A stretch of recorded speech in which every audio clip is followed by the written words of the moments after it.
good afternoon and warm welcome to everybody present here on this occasion. It's my great honor and privilege to welcome our Honorable Vice Chancellor, our distinguished speaker, Prof.Swati Chattopadhyay, deans of all faculties, heads, and my dear colleagues of all academic departments, ever supportive officials, immensely helpful staff of the university, my appreciated research scholars and students of all academic departments, and significant others who have made it convenient to be present here on this occasion. You know well that it is a extraordinary or special academic session organized under the aegis of this university as part of achieving academic excellence through knowledge sharing. So I welcome you all once again. Ladies and gentlemen, I, on behalf of the University of Kalyani, extend my heartfelt thanks to Professor Swati Chattopadhyay, who has given her kind consent to be present here to deliver the 6th distinguished lecture of our university.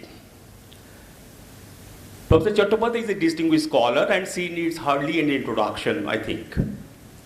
However, she is now currently associated with the Department of History of Art and Architecture, University of California, Santa Barbara. She is a prolific writer. She has to her credit innumerable number of research papers, articles, essays, and more importantly, she has been invited by all leading universities in US, UK, Canada, Sweden, and India to deliver invited lecture, and we are really grateful to her because she has given her consent to also deliver a distinguished lecture in our university. So I welcome her again, and we extend our heartfelt thanks to Professor Swati Chattopadhyay. I have not gone through all her works, but to my understanding, adequate focus on inadequately valued everyday and unstructured urban life that is not usually focused by many social scientists, and particularly this, for example, the street cricket, for example, the political writings on the wall, for example, the religious processions. These have all figured in her works.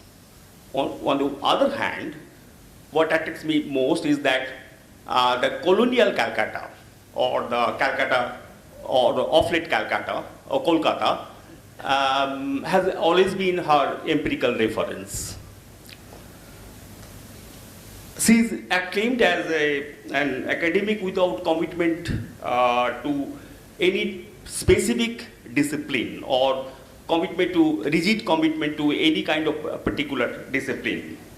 In one of her recent interviews, I quote her, she said that being an architect is not one particular expertise. It's being able to put together various visions, various ideas, various methods into a manageable entity. And I think this is what can discover in her works, in her writings, in her research works. So on behalf of the University of Kalyani, I thank her again for being with us to deliver the 6th distinguished lecture. Now, I must admit that this organizing this distinguished lecture would not have been possible for me without kind or support from the university community in particular. And they have extended all possible support in organizing the event, and untiring and unquestioning support from my own department, the HOD, the colleagues, the students, that deserves special recognition. I think that deserves special mentioning. Without their support, organizing this event would have been possible. And so I owe a lot to all of you for making it a possible event. And I take this opportunity to express my best regards to our Honorable Vice Chancellor. I remember his insistient encouragement, invaluable support, immeasurable generosity, and all above. In course of my negotiation with him, it appeared to me that he is somewhat passionately involved with this program. If you kindly permit me to be a little bit informal, then I would say that one day when I was requesting him that I said, would you be there on the 20th? He replied, yes, of course I will be there because it's my baby. So I don't know how much I've been able to take care of your baby, sir, but I'm really grateful to you for your invaluable support and for your generosity, and otherwise it would have been possible to organize this occasion. May I request our Honorable Vice Chancellor to felicitate our distinguished speaker. So I will invite you both on the dais.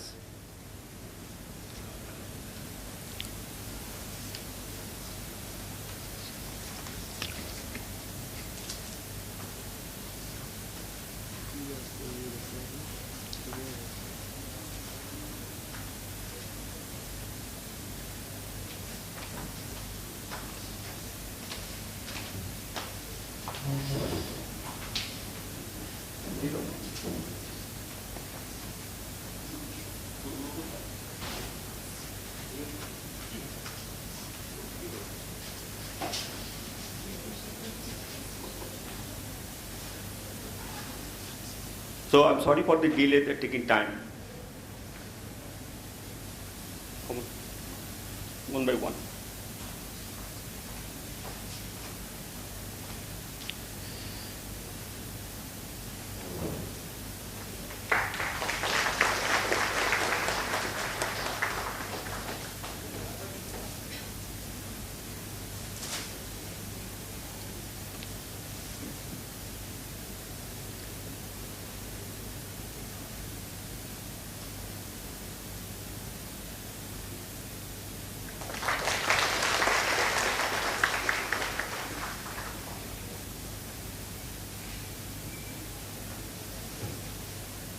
ওটা খুলে দাও, তোমরা খুলে দাও।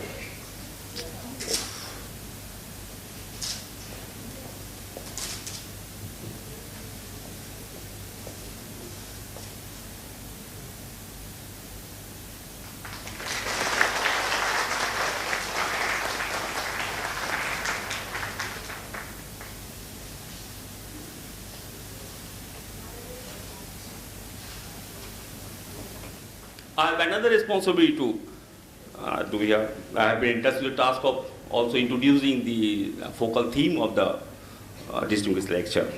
As you all know, the focal theme is the title of our lecture is that modalities of Indian urbanism. I promise to be brief. I promise to be cautious as well. I'll begin with an observation of John Ruskin, I think, who was the great English art critic of the 19th century Victorian era. And many of us are familiar with Ruskin's "Unto This Last." As you all know that Gandhiji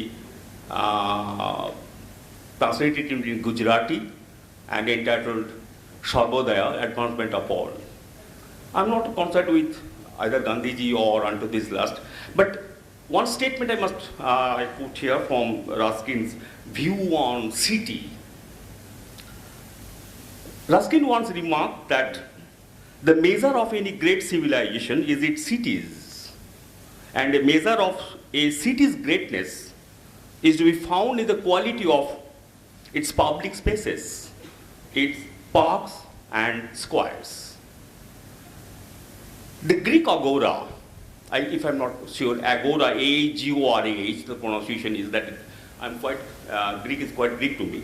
The Greek agora, many regard it as the quintessential public space, where people used to meet, used to assemble, to chat, to discuss many issues, and where the ceremonies and spectacles were performed. The primary characteristics or feature of public space was its publicness. And be it the latest variant of public space, be it our Maidan, be it our Tiananmen Square of Beijing, whatever it may be, the primary feature of a public space is the publicness. And I must also add that public space received significance in the late 19th century in India because the late colonial India, late 19th century colonial India witnessed emergence of public space as a new object of discourse. By naming certain properties and places as public, by adopting certain rules indicating what kind of activities can be carried out there, and also the colonial and also enforcing those rules. What happened actually, the late 19th century India witnessed, that is the colonial India witnessed, the emergence of public space both as a concept and as a corporeal substance. For example, the hog market, for example, the town hall. There is a long lineage of thought that suggests that there is a strong link between public space and the urban public space and the urban civic virtue and citizenship. One has naturally reason to believe or has reason to inquire that what kind of citizenship, as Professor Chattopadhyay has raised the question that what kind of citizenship do public spaces in Indian cities assume and anticipate? Or we can put the question other way, that could it be that a vibrant and inclusive urban space would generate or would strengthen the democratic institutions? That can be inquired, and that I think Professor Chattopadhyay will include in a lecture these such related issues. It is generally agreed upon that the 21st century will be both an urban century and an Asian century. And most of urbanization happening in countries like India and China. I think most of us are already familiar with the prominent trends of urbanization in Indian society. Urbanization in the 21st century has to be understood in the context of new levelable framework of urbanization or development. Because capital look to urban imagination, reimagination, or capital look to urban remaking as a channel for absorption of surplus capital. State, with its changing role, what does it do?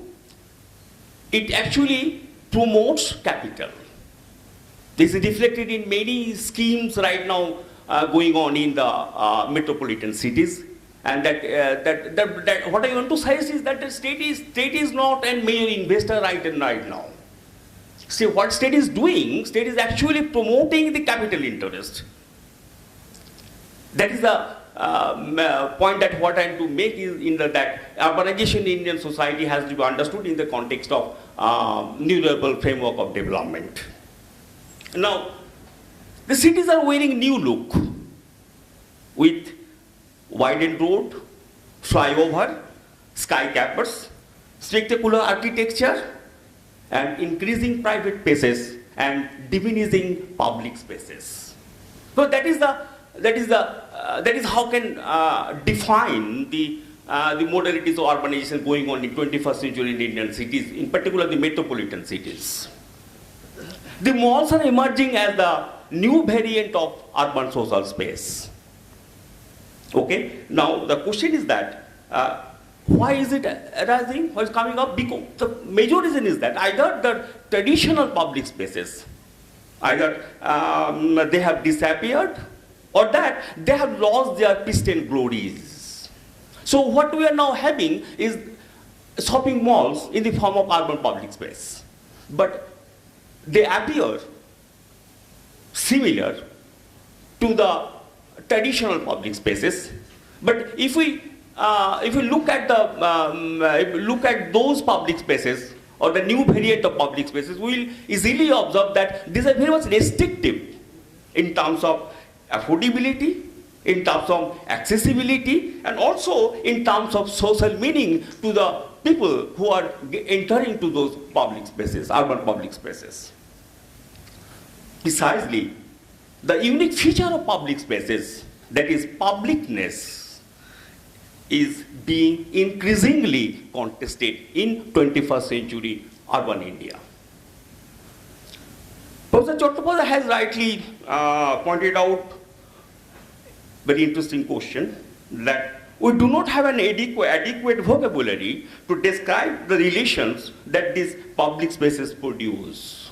Again, there is no theoretical framework that explains the relation between the built environment and the everyday life. I think Professor Chattopadhyay will focus on these and such other related issues in order to examine the modalities of Indian urbanism in 21st century. Ladies and gentlemen, the rigid boundaries between disciplines are gradually weakening, if not disappearing altogether. It is being increasingly recognized that integration of disciplines provides deeper understanding of a phenomenon. Presumably, the sixth distinguished lecture will be an addition to this tradition of scholarship, a fusion of multiple disciplines, and her lecture, or the sixth distinguished lecture, will provide us with a better understanding of the modalities of Indian urbanization. Before I end, I thank you all once more for the necessary support, for being with us, and finally, for showing your patience to listen to me. Thank you.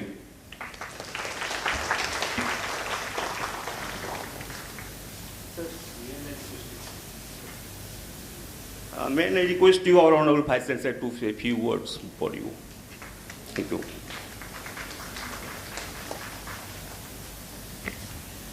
Very good afternoon, everybody present here. Respected Professor Swati Chattopadhyay, our distinguished lecturer today, the sixth distinguished lecturer, Professor Ashish Mukhopadhyay and his colleagues, who are the main hostess, in fact, for this distinguished lecture, Dean Science, our registrar, DO and other faculty members, heads of departments, research scholars and students. Let me at the very outset extend a very, very warm welcome to Professor Chattopadhyay. She has really obliged us by being here this afternoon. That also with a theme which cuts across various disciplines from hardcore sciences to social sciences, which is really very significant for us because distinguished lecture is so academically sacred to all of us, I would say. To me, it is certainly. That also helps us to come together here under one umbrella by leaving the borders of our disciplines.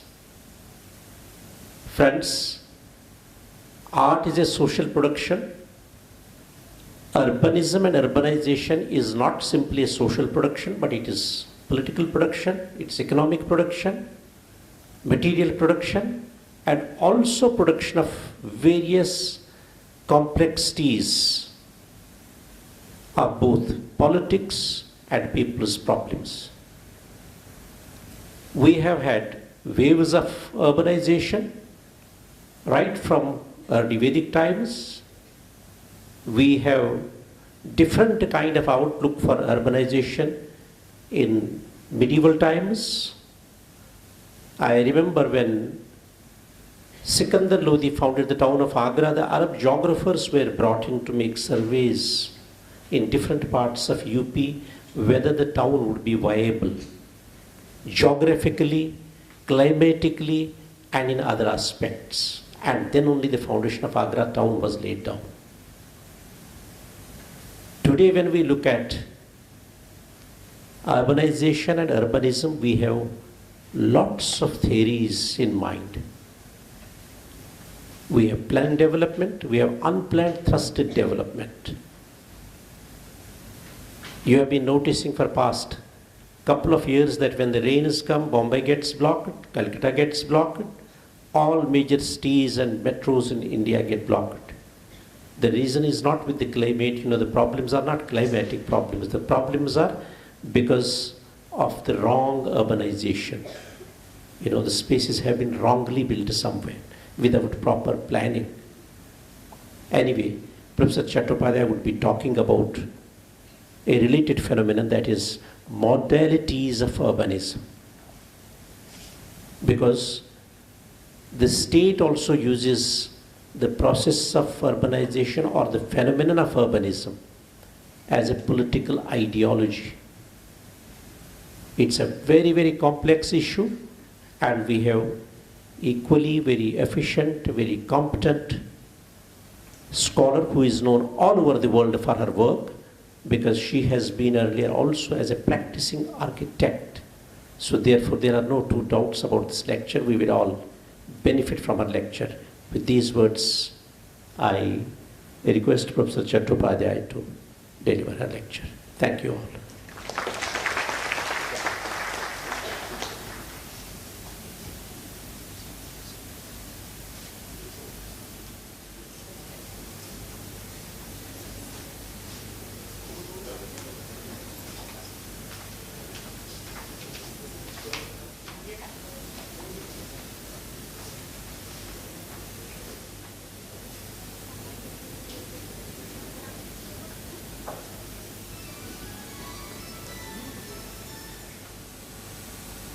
Good afternoon. It is my distinct pleasure to be here in Kollam University, and I'm deeply grateful to Vice Chancellor and to Professor Mukhopadhyay and the colleagues in departments of sociology and other departments for inviting me to Kollam. I come to Hooghly often. Banglaয় যাকে বলে আমার দেশের বাড়ি Hooghly. But I have not been to Kollam in a long time. So it's a pleasure to come back. In some ways, Professor Mukhopadhyay has anticipated what I'm going to say. He clearly has read my book. However, I'm going to draw some material from my last book, Unlearning the City, and then try to tie it with issues of space, the state, and urbanism. What interests me in terms of the space of the state, space of our cities, is that they are not just deeply politicized. They are, but the enormous changes that have taken place since liberalization has made it imperative that we figure out a vocabulary of cities. There's lots of research on cities, that's not a problem. What we like to focus on when we research cities are cities that are organized in terms of space. I was in Delhi last weekend. I lived in Delhi for a while, but I've never been to Rashtrapati Bhavan and that area just before or during Independence Day or Republic Day.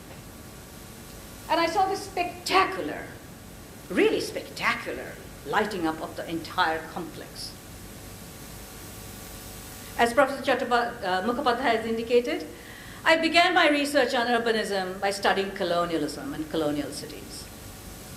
So I'm deeply perceptive of the colonial structure that produced that space to begin with.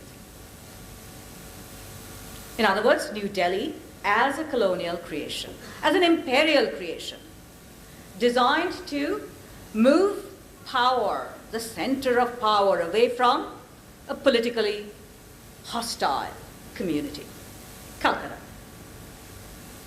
What also interests me is that When the capital was moved and the proposals, done all without public consultation, if you're doing political history of Bengal, you know that. This was about the deal with the move of capital was that partition was annulled, the 1905 partition was annulled, but the capital was moved. So the pros and cons of that. The only people who really protested the move were the British. The British merchants in Calcutta, because they thought their power is being moved. Indian nationalists did not really care about it, because Indian nationalism has figured out a different logic of space. That space, the imperial space, is the space of the modern state. It is the space of the imperial state.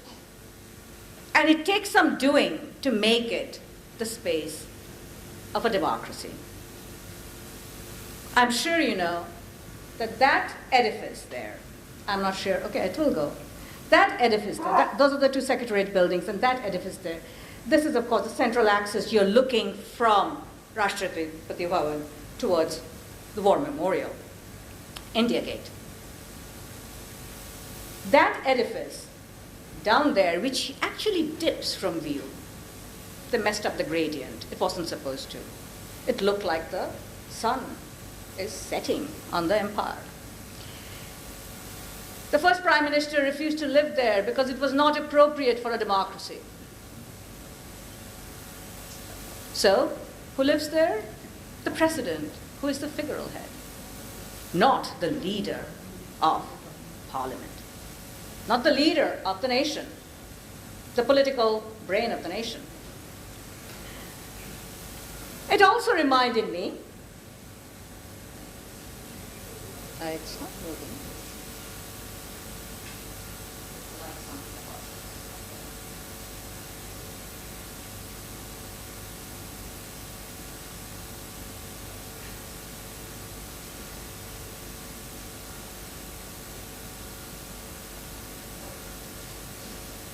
Thank you. So, that's the central axis. That's government housing.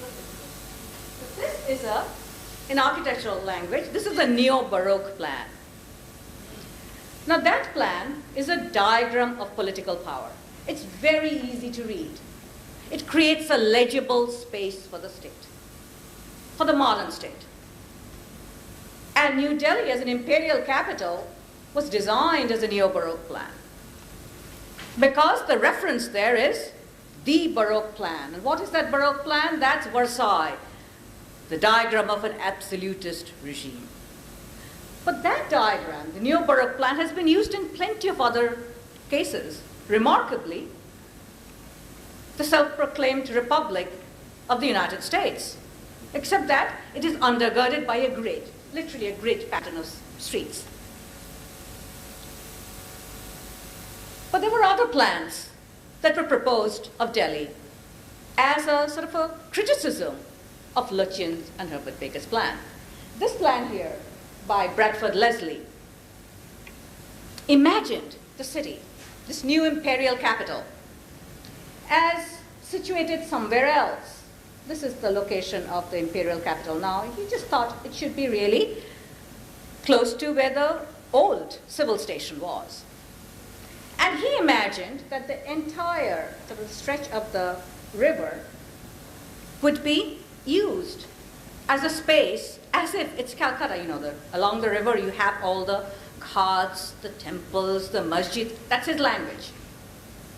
He imagined a space where you would be able to use the river not just as transportation, but as leisure, as political space, as commercial space. He really didn't think about political space.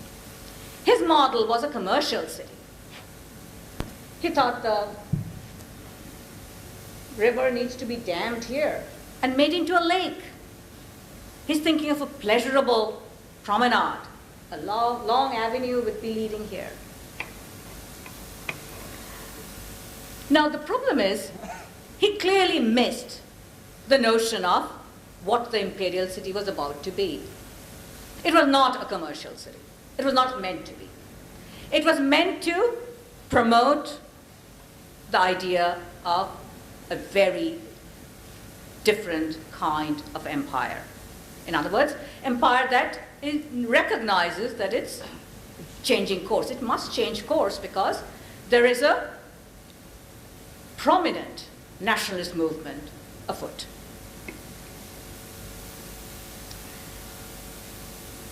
I'm making a distinction between the state of the space imagined as in a planned city like New Delhi. I really cannot take Bombay or Calcutta as that example because neither of those were planned as such. They were planned in parts, piecemeal. And there were lots of negotiations because in both cities, the Indian community owned most of the land. That changes something about power. Who owns property? The British might have held the entire advantage of the overseas trade, but neither the inland trade and certainly not landed property was theirs to give or take. In other words, the colonial policy in British India was very different from, let's say, Africa. French colonialism in Africa simply took the land in the name of the prince and the nobles. It didn't quite happen here because India has a very different legacy of colonialism, very complicated. Because Calcutta and Bombay were founded when there was no sheer British imperial power. It was quite unstable. So what we see in Calcutta, when we think of Calcutta as an unplanned city, it's actually fairly organized. This is a plan which is quite decipherable, but it's not a planned city. That takes me to what we see as the problem today. And here I'm talking about the last 20 years. When we talk about our cities, we seem to think there's something wrong with the chaos. What is supposedly the informal sector? The spaces of the vendors, the hawkers, the spaces of religious festivities. And I say secular religious festivities because when we're talking about Durga Puja, it's a very secularized religious festivity. And it has been for a long time, at least a century. I'm interested in these because there's something about space, visual culture, and the rights of the citizenry come together. And this is the language, I think, which is far more important because it is very difficult to figure out how to even describe these processes. Again, my contention is that when you have a planned city, whether it's a gridded city, Chandigarh, very easy to describe it. We have the language. Spaces like that, we really don't have a language. Even whether we like it or not like it, that's a different thing. But can we even describe it? If we cannot describe it, we cannot analyze it. And if we cannot analyze it, we should not be changing it. That's my position. So what I would like to do is think about taking wall writing as the sort of the departure point.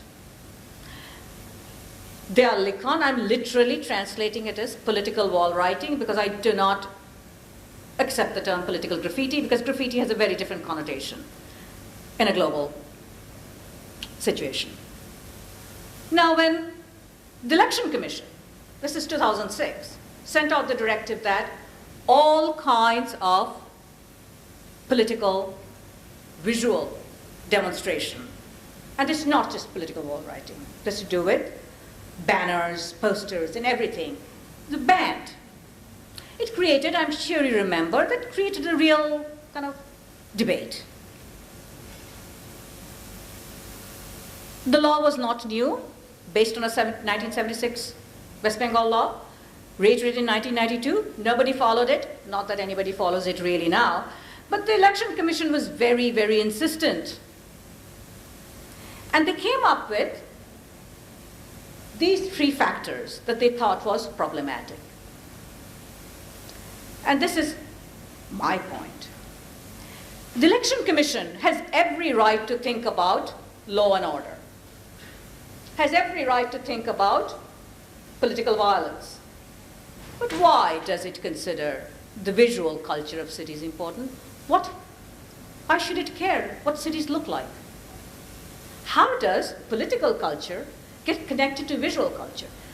Political wall writing was called out of all those long list of prohibitions as the most important.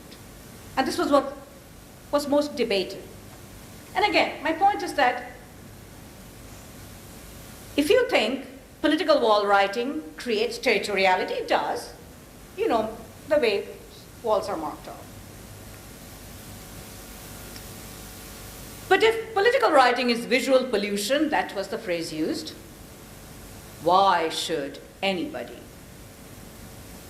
within the Election Commission bother about that? Which government authority decides what is the appropriate visual look of Indian cities? Knowing full well that no commercial hoardings were banned. Certain cities, Delhi and Bangalore in particular, put in some regulations in terms of commercial hoardings, but nothing significant.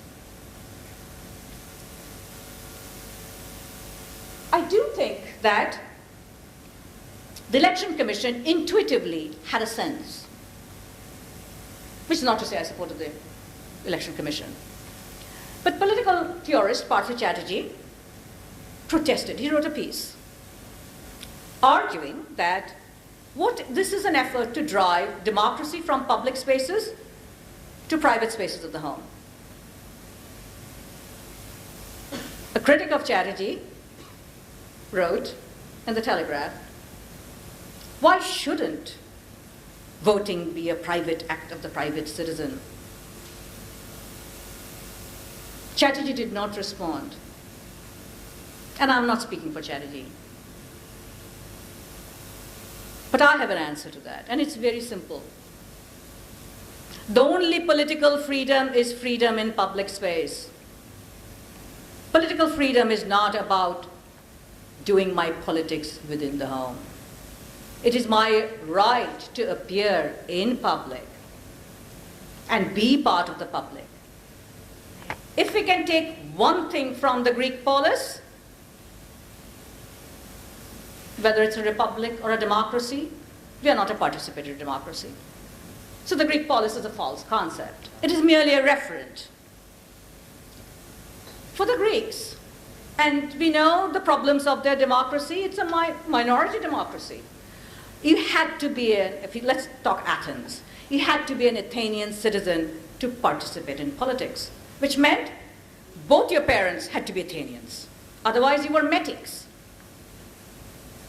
In American parlance, that would be darn foreigners. You had no right to vote. Women did not have right to vote. No political activity. Neither did have the slaves. So it's a very small group of male citizens who exercised political rights.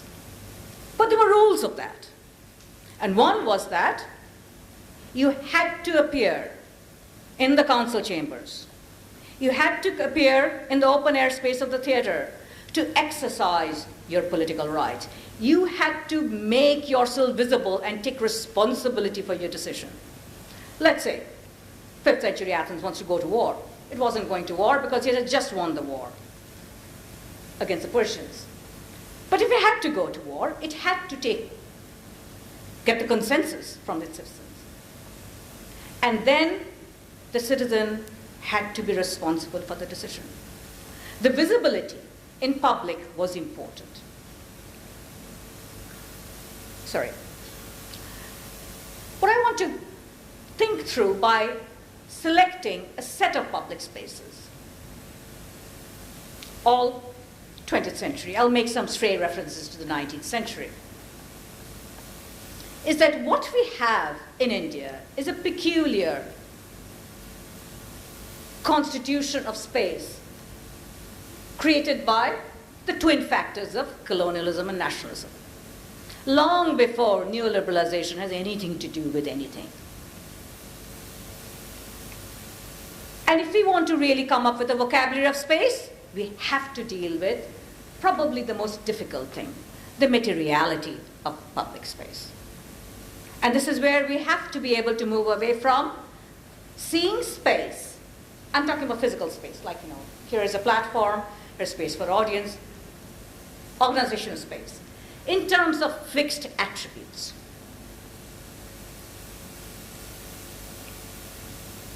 So when I'm talking about modalities of urbanism, this is just my humble effort to describe Indian cities.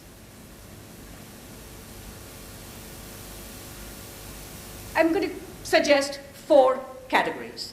One is conjunctural space. In other words, space is not just the street. Space is not just a stadium. Space is which is produced at a particular moment through a particular set of contingencies which are not permanent. Great cases, actually playing cricket on the street. It's not a permanent space. It's just created and it dissolves. But there's something about the conjuncture of space and time that makes that space exceptional. It is made appropriate for playing the game, which it is not meant for, we know. So what happens is that, I know all of you know this, you change the rules of the game. Street cricket obeys completely different rules from first-class cricket, right? Because it has to. It's contouring itself to a found public space. It's changing its constitution. Second is spaces and elements which are ephemeral. By ephemerality, I'm not just meaning temporary. Lots of things are temporary, but they may not be necessarily ephemeral. It's an overlap of meanings. By ephemerality, I'm actually referring to texture. I'm actually referring to the fragility of elements. Wall writing, you do it, somebody comes and wipes it off. It's in any case moot after that election, or that after that issue is gone. I'm talking about contingency. In philosophy, contingency is a very, very difficult concept. What I'm thinking of here is something rather more sort of manageable in terms of a concept. My example is the Indian architect Charles Correa's effort to make room for hawkers on the street. So this is his diagram. This is something that he did in the early 80s. So his problem is that, okay, if the problem is that, hawkers take up street space and sidewalks, why don't we just make room for the hawkers in a proper manner within the street? That would imagine that you would have to change the dimension. He's an architect, he's thinking architecture. You have to change the dimension, you have to create a different platform. But then he's thinking, well, during the day, they'll sell their goods. Night, there are taps, you wash the space, and they sleep. He's very, very attuned to the notion of homelessness. Now, it's a simplified diagram, but also politically challenging the materiality of public space. No wonder it was not accepted.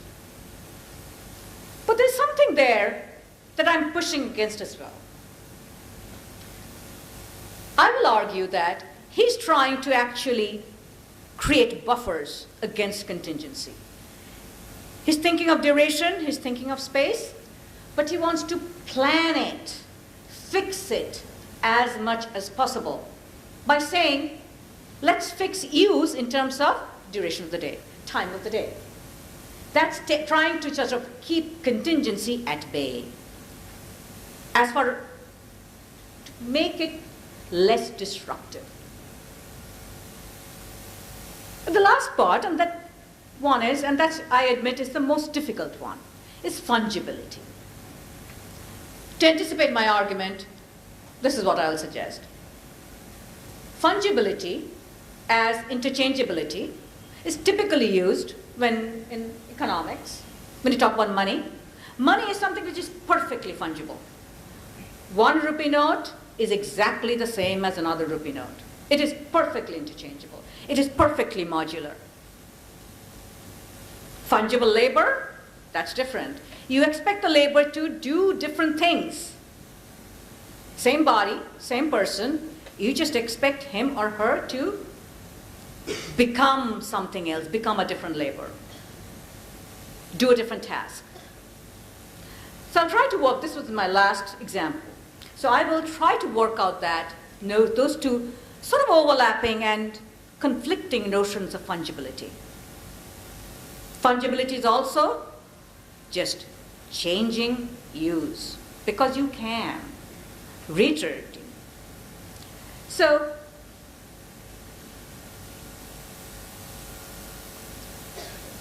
if we have to deal with these, we have to contend with something else. And this is that's the reason I started with by looking at the space of the state, the capital, which is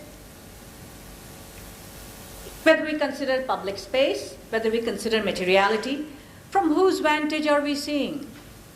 Seeing is not neutral. We see things differently. Seeing is class-based, caste-based, race-based, gender-based. There's no other way of doing it. In other words, it's a social construction. And it is as variegated, as different as there are a number of people. But we can think of as constituencies for the sake of political analysis. So, when we talk about Nehru, and this is Nehru's real participation in building the design of Chandigarh, his pet project at that time, his notion that India must be modernized, and you need city planning to modernize it. He wanted it to be a shock to this urban system of India. And then here is this image. The puppeteer has created a space. Space is unmarked, just a crack on the sidewalk. The little boy here has figured out that space. He's interested. He sees it in a way state actors don't. From whose vantage do we see cities? This is another famous architect, Louis Isidore Khan, designing Sheri Bangla project in Bangladesh. Made all these developing countries, third world countries, felt it's important to have their important public spaces designed by, yes, famous architects and planners, as a way of modernizing the nation. He's trying to create a new vocabulary, and it is sumptuous, it is fantastic, if you have seen it. But what about this sumptuousness? Who notices that? My argument, there is a logic to it. There is a spatial logic to, yes, the stuff that's written on backs of buses, backs of trucks. And it has, interestingly, what I would argue, a morphological similarity with which, using which space is organized by a large number of the urban constituencies. Why non-state actors? Because simple reason is they're the majority. For me, the more interesting reason is there are untapped ways of thinking about cities which we can understand if we see cities from their perspective. Want an example, another example of seeing like a state? Seeing like a state is a phrase coined by James Scott, anthropologist, who's looking at how states actually see cities.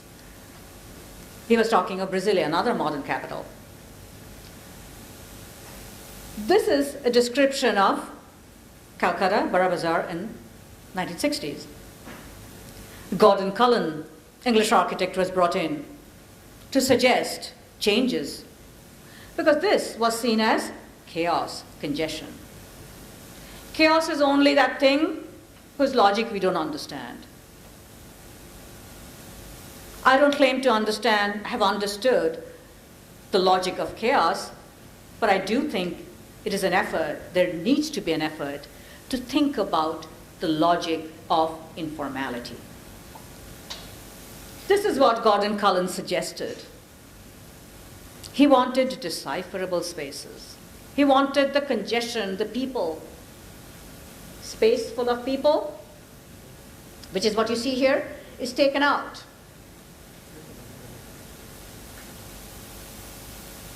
To create plazas, shopping, we don't see people at all.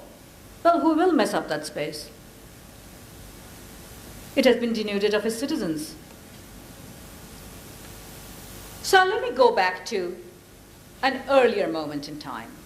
I'm invoking town halls here. The reason is, town halls are both, images of both Bombay and Calcutta town halls, they are 19th century institutions. Unlike in Europe, unlike in the US, city halls it's called, they were not meant to be spaces of political representation of the citizenry. Simply because, in this case, it was actually meant for representation of the primarily British European citizens. Because Indians were not citizens, they were subjects, not citizens. But these spaces became hot platforms of political debate, even in the 19th century and certainly in the 20th century.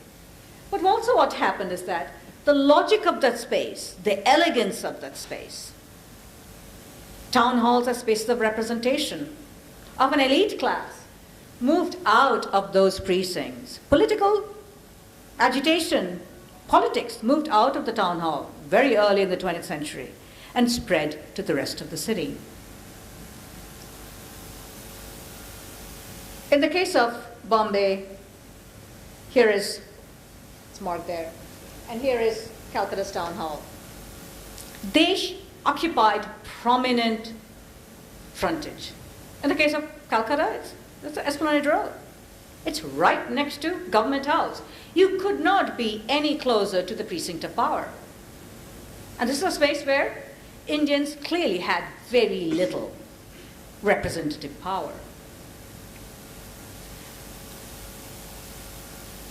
What the 1905 agitation against the partition of Bengal did, and it happened differently in Bombay, politics moved out of the town hall, entirely almost. Political meetings continued to happen into the 1940s. But the real political space had become city space. Open parks, bags in the case of Madhav Bagh in Bombay. This is a description of the agitation of the 1905 partition of Bengal. And here is a report from not the friendliest of sources. What I like here is that because of the massive crowds, it was necessary, it was not even an ideological program, it was necessary to move out of the confines of the interior spaces of town halls. So there were actually 4 meetings. 2 in the town hall, 1 on the steps, and 1 actually far exceeding the space of the Maidan. After that meeting, Srinath Banerjee and others were called in by the police. They had a meeting saying, you can't do this. And they marched again. Consequence, it was not good. What resulted was that all of politics, and this was the challenge that the nationalists did, is that you make public spaces unavailable for political agitation, the entire city becomes a political space. And that was the gain of the nationalist movement. It also had to make a claim for mass agitation, so it needed larger spaces. It needed to mobilize a larger, not just constituency, but space itself. So what the spatial logic, we can think of the political logic of the nationalists, the partition of Bengal. What happened was that, among the many things, one is that political meetings and anything that mattered really moved out of enclosed spaces. Yes, Federal Hall would be built much later, but never finished by independence. There were other interior spaces that would continue to be used, but anything, again, that mattered had to be held in parks, Maidan, and yes, streets. The other big gain was the unleashing of popular visual culture. The ones that I'm interested in are popular posters and political posters, which started because political agitation was effectively driven underground.